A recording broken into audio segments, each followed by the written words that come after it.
Hola amigos, continuamos con el capítulo 4, el último punto que es el número 7, creación y comunicación. 1. Está claro que si bien el contenido de cualquier ilusión particular del ego es irrelevante, su corrección es más útil dentro de un contexto específico. Las ilusiones del ego son muy concretas, aunque la mente es naturalmente abstracta. Parte de la mente, no obstante, se vuelve concreta al dividirse. La parte concreta cree en el ego porque el ego depende de lo concreto. El ego es aquella parte de la mente que cree que lo que define tu existencia es la separación. Nuestra mente natural es abstracta, pero la parte que se divide se vuelve concreta porque el ego es concreto. Y aunque las ilusiones son irrelevantes en sí, porque no hay grado de dificultad en los problemas, así como no hay grado de dificultad en los milagros. Todas las ilusiones son iguales. Sin embargo, la corrección es más útil dentro de un contexto específico. Por ejemplo, como pueden ser las relaciones especiales. 2. Lo único que el ego percibe es un todo separado, desprovisto de las relaciones que presupone el estado de ser. El ego, por lo tanto, está en contra de la comunicación, excepto cuando se utiliza para establecer separación en vez de para abolirla. El sistema de comunicación del ego se basa en su propio sistema de pensamiento, al igual que todo lo demás que él impone. Su comunicación está controlada por la necesidad que tiene de protegerse e interrumpirá la comunicación siempre que se sienta amenazado. Esta interrupción es una reacción hacia una o varias personas determinadas. El carácter específico de la manera de pensar del ego da lugar entonces a generalizaciones falsas que no son realmente abstractas en absoluto. El ego simplemente responde de ciertas maneras específicas a todo lo que percibe como relacionado. Es decir, que si el ego ve que de alguna manera dos mentes pueden unirse, las separa mediante la comunicación, que es uno de los recursos que utiliza, aunque al ego no le gusta que nos comuniquemos, le gusta la separación, pero cuando utiliza la comunicación es para mantenernos separados, con juicios, por ejemplo. Si el lenguaje en general establece separación, gracias al lenguaje yo estoy aquí, tú estás allá, yo estoy sola, o tú estás acompañado, yo estoy triste, tú estás alegre, somos diferentes, tú eres rica, yo soy pobre. Ese es el lenguaje. Y en este plano, el lenguaje es lo que utilizamos para comunicarnos. Y eso es lo que utiliza el ego para separarnos. 3. El espíritu, en cambio, reacciona de la misma manera a todo lo que sabe que es verdadero y no responde en absoluto a nada más. Tampoco hace ningún esfuerzo por establecer lo que es verdad. Sabe que lo único que es verdad es lo que Dios creó. El espíritu está en completa y directa comunicación con todos los aspectos de la creación debido a que está en completa y directa comunicación con su creador. Esta comunicación es la voluntad de Dios. Creación y comunicación son sinónimos. Dios creó a cada mente comunicándole su mente y de este modo la estableció para siempre como un canal para su mente y su voluntad. Puesto que solo los seres que pertenecen a un mismo orden pueden realmente comunicarse, sus creaciones se comunican naturalmente con él y como él. Esta comunicación es perfectamente abstracta, ya que su aplicación es de una calidad universal y no está sujeta a ningún juicio, excepción o alteración. Dios te creó mediante esta comunicación y para ella. La mente puede distorsionar su propia función, pero no puede atribuirse a sí misma funciones que no le fueron dadas. Por eso es por lo que la mente no puede perder del todo la capacidad de comunicarse, aun cuando puede negarse a utilizarla en favor del estado de ser. Es que importante esta parte, ¿eh? Porque nos dice por un lado que el espíritu no tiene que hacer nada para comunicarse. La comunicación es intrínseca al conocimiento, es intrínseca a la verdad. Nosotros nacimos en la comunicación de la mente de Dios y su voluntad. Pero a pesar de que estamos acá, a pesar de que nos sentimos separados, a pesar de que nos sentimos como entes, como lo que somos, como lo que queremos ser, a pesar de todo, la mente no puede perder de todo la capacidad para comunicarnos. Existen esos instantes en que uno siente que se compenetra con la mente de otro. Bueno, y ahí salta el ego. Esto no es verdad, no puede ser. Esta persona tiene mucho más capacidades que tú, porque esas son las cosas que dice el ego. O bien dice, esa persona no está en... le falta mucho para ascender en el camino espiritual. Juicios y juicios. Ese es el ego saltando, tratando de utilizar esta misma comunicación, entre comillas, para separarnos. 4. Tanto la existencia como el estado de ser se basan en la comunicación. La existencia, sin embargo, es específica en cuanto a qué, cómo y con quién vale la pena entablar comunicación. El estado de ser carece por completo de estas distinciones. Es un estado en el que la mente está en comunicación con todo lo que es real. En la medida en que permitas que ese estado se vea coartado, en esa misma medida estarás limitando la idea que tienes acerca de tu propia realidad, la cual se vuelve total únicamente cuando reconoces a toda la realidad en el glorioso contexto de la verdadera relación que tiene contigo. Esa es tu realidad. No la profanes ni la rechaces. Es tu verdadero hogar, tu verdadero templo y tu verdadero ser. La existencia, entonces, es específica. ¿Y qué es la existencia? Lo que aparentemente vivimos en esta tierra. Nos dice cómo y con quién vale la pena establecer la comunicación. En cambio, el estado de ser es muy diferente. Nosotros no podemos entenderlo desde este plano. Tenemos que recordar lo que es ese estado de ser. El estado de ser está en contacto con toda la realidad, porque la realidad somos nosotros. No hay nada que esté afuera, nada que esté adentro, no hay posiciones. Todo. Nosotros somos todo. La realidad, el conocimiento, el estado del ser. 5.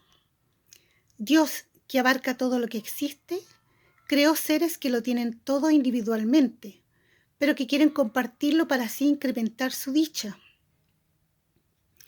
Nada real puede incrementarse excepto compartiéndolo. Por eso es por lo que Dios te creó.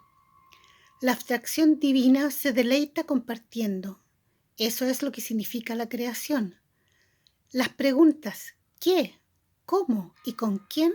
Son irrelevantes, cada vez que la verdadera creación lo da todo, ya que solo puede crear a semejanza propia. Recuerda que la diferencia que hay entre tener y ser en la existencia, en el reino no existe. En el estado de la mente, en el estado de ser la mente, siempre lo da todo. Dios, que abarca todo lo que existe, creó seres que lo tienen todo individualmente, pero que quieren compartirlo para así incrementar su dicha. ¡Qué hermoso! Las preguntas qué, cómo y con quién son irrelevantes.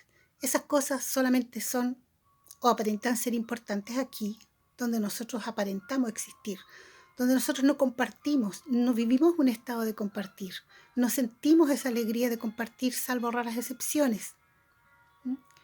La mayor parte de las veces, cuando nos vemos en la necesidad de compartir, sentimos que nos están quitando algo. Si damos algo, estamos perdiendo algo. En cambio, en el concepto de compartir en el cielo o en el estado del ser, compartir, cuando yo doy algo, yo estoy ganando también. Es decir, estoy ganando, siempre. No puedo perder nada porque no existen las carencias. En el estado de ser, la mente siempre lo da todo, porque al darlo todo, todo lo recibe también. 6. La Biblia afirma repetidamente que debes alabar a Dios. Esto no quiere decir que debas decirle cuán maravilloso es. Dios no tiene un ego con el que aceptar tal alabanza ni percepción con que juzgarla. Pero a menos que desempeñes el papel que te corresponde en la creación, su dicha no será total porque la tuya no lo es. Y Él ciertamente sabe esto. Lo sabe en su propio ser y en la experiencia que su ser tiene de la experiencia del Hijo. El constante fluir de su amor se obstruye cuando sus canales están cerrados y se siente solo cuando las mentes que Él creó no se comunican plenamente con Él. Por supuesto que este párrafo es una metáfora. Dios no se siente solo. Dios no está incompleto porque nada ha sucedido realmente.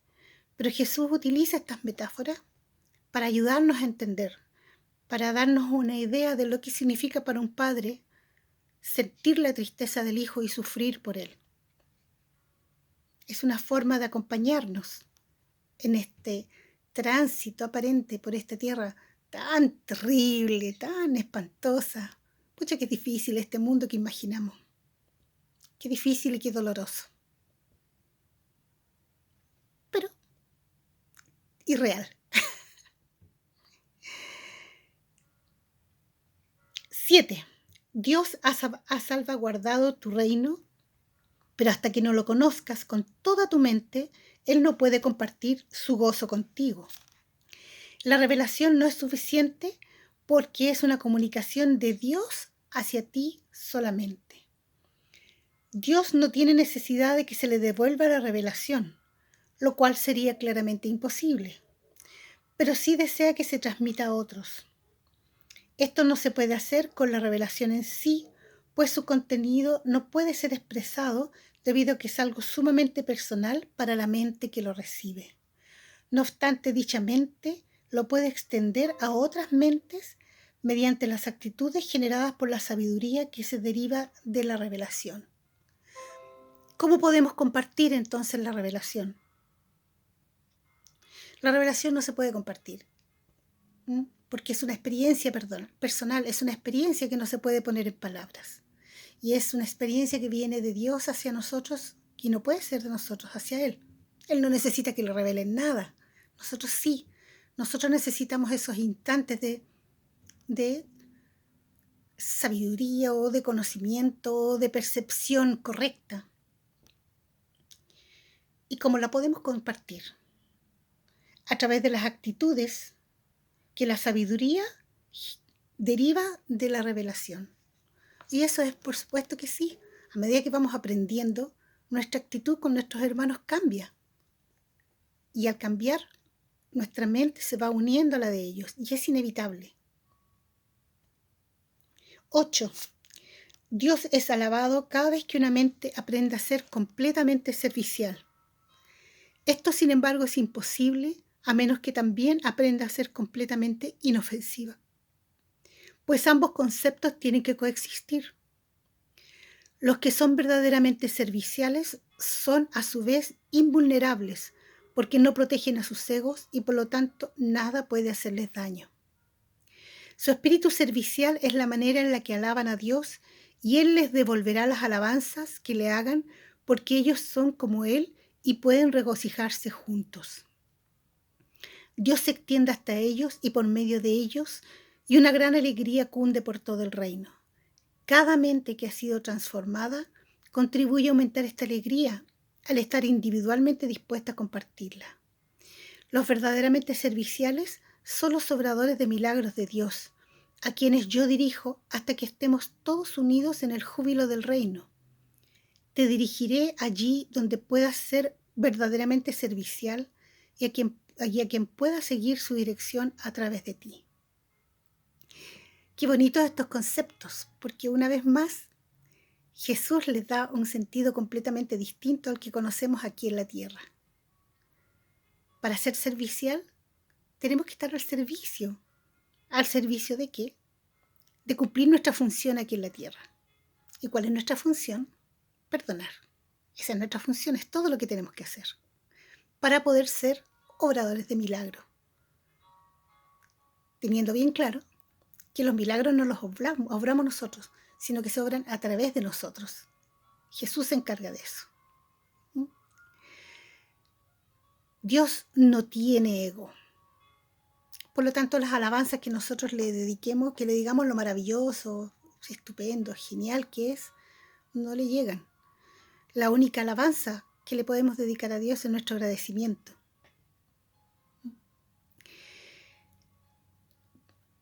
Lo servicial no funciona siempre, a no ser que seamos completamente inofensivos. Inofensivos. Porque las personas verdaderamente serviciales son invulnerables, no tienen que proteger a sus egos, por lo tanto, nada puede hacerles daño. Y si nada puede hacernos daño, tampoco tenemos que defendernos de nada. Y al no defendernos, no estamos atacando a nadie, a nada. Y no atacar significa no juzgar. Seamos serviciales entonces, pongámonos al servicio y aprendamos a reconocer nuestra invulnerabilidad para que seamos inofensivos. Ya, me despido. Que lleguemos todos a conocer el júbilo del reino.